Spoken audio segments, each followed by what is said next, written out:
How to send your GPS location on WhatsApp. Do you want to let a friend know where you are or give a precise meeting point?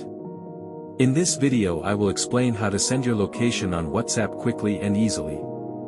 First of all, make sure that the GPS location is activated on your phone. Then open WhatsApp by tapping the green icon with the white hand set. Choose the contact or group to which you want to send the location and enter the chat. Tap the paperclip icon if you are on Android or the plus if you are on iPhone. Select the location point item. WhatsApp may ask you for permission to access your location, you must accept it. At this point you have two options. You can choose whether to send your current location, then WhatsApp will detect where you are at that moment and send a precise point on the map, very useful for saying, "I'm here."